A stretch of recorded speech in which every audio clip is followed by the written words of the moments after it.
Assalomu alaykum, hurmatli obunachilar. Hech bunaqa video kechqurun uyda qilmayardim. Ancha o'p ketuvdi. Bugun qandaydir shu kommentariy yozganlarga bir javob beraman deb ochuvdim, shu kommentariyaga ko'zim tushdi. O'zi bunaqa kommentariy yozish iloji yo'ligidan Allohga tavakkal qilib turib yoziladi-da, to'g'risida. Nima bo'lsa bu ming hijolatda aytiladi, qilinadi bunaqa ish.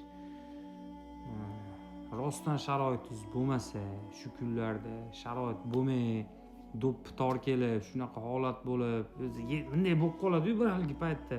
Unga qilsang, bunga qilsang, arenda, uni qilsang, bu shunaqa kommunal to'lov bo'lib, mana shunday bo'lib qoladi-yu. Shunaqa payt bo'lib qolgan akamda ham. O'tib ketadi bu muammo qilmang, Xudo xolasa, hammasi Allohdan aka. Shu sabab siz bilan ko'rishib ham qolarmiz, Xudo xolasa. Shuni sabab qilib bir-birimiz bilan ko'rishishimizga sabab qilib qo'yayotgan bo'lishi ham mumkin. Endi nima deyman? Shu problema yo'q, misol pulingiz bo'lsa, pulingizga hal qiladigan ishlarda bular. Pulingiz yo'q bo'lsa, bizga o'xshagan, mana shu videoni ko'rib turgan ukalaringiz, akalaringizga o'xshagan insonlar bor ekan. Xudo xolasa. Endi tirikchilik mashinaning orqasidan bo'lsa, bola chaqani kamchiligi, ota-onaning kamchiligi, oilaning kamchiligi shu mashinangiz orqasidan bo'layotgan bo'lsa, shu Porsche sinishi shu tirikchiliklarga ozgina to'sqinlik qilayotgan bo'lsa, aka men tayyorman aka.